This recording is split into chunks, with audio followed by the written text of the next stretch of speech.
सुस्तीपुर नाम का एक गांव था जहां लोग दोपहर 12 बजे सोकर उठते थे, लेकिन बंटी और बबलू उस गांव के महारथी थे।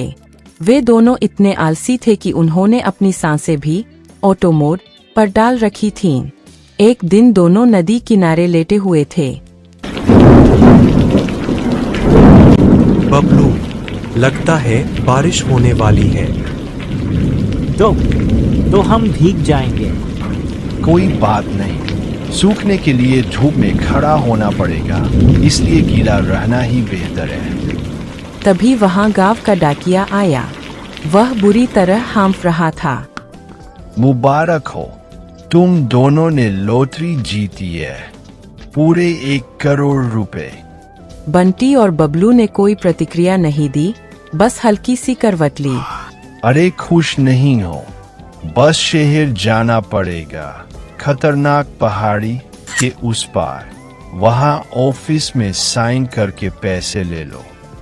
बंटी ने बबलू की तरफ देखा। पहाड़ी चढ़नी पड़ेगी। रहने दे भाई, 1 करोड़ के लिए कौन इतना जलेगा। डाकिया काका, आप ही रच लो। डाकिया गुस्से में पैर पटकता हुआ चला गया। उसी रात शहर का सबसे खूंखार डाकू स्काल अपने गुंडों के साथ वहां आया।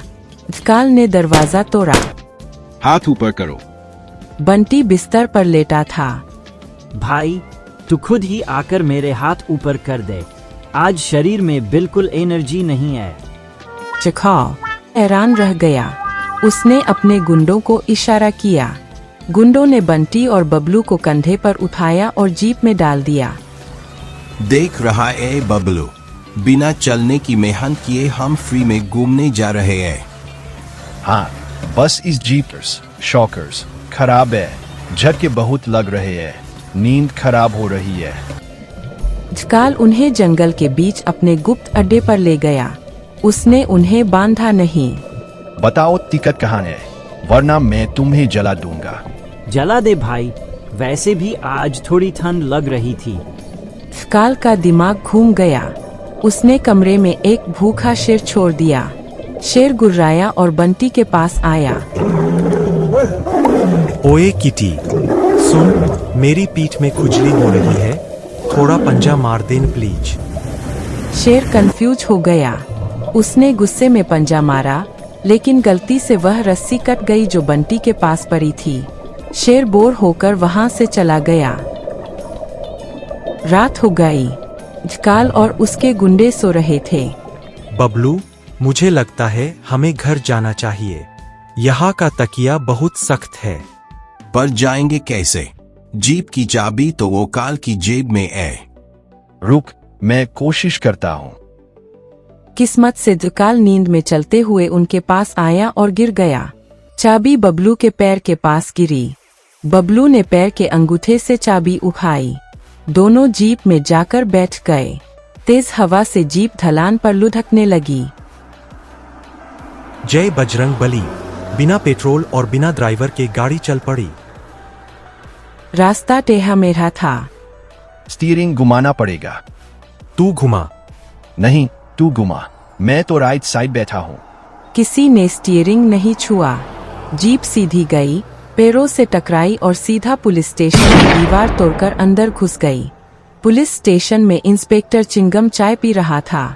जीप अंदर आई और पीछे पीछे दौड़ता हुआ चाखो भी आ गया। मेरे कैदी वापस करो।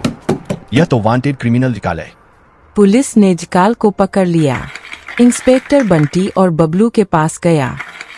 कमाल कर दिया तुम दोनों ने। अपनी जान पर खेलकर तुम इस खूंखार डाकू को पकड़ लाए। तुम्हें तो वीरता पुरस्कार मिलेगा। बंटी ने एक लंबी जम्हाई ली।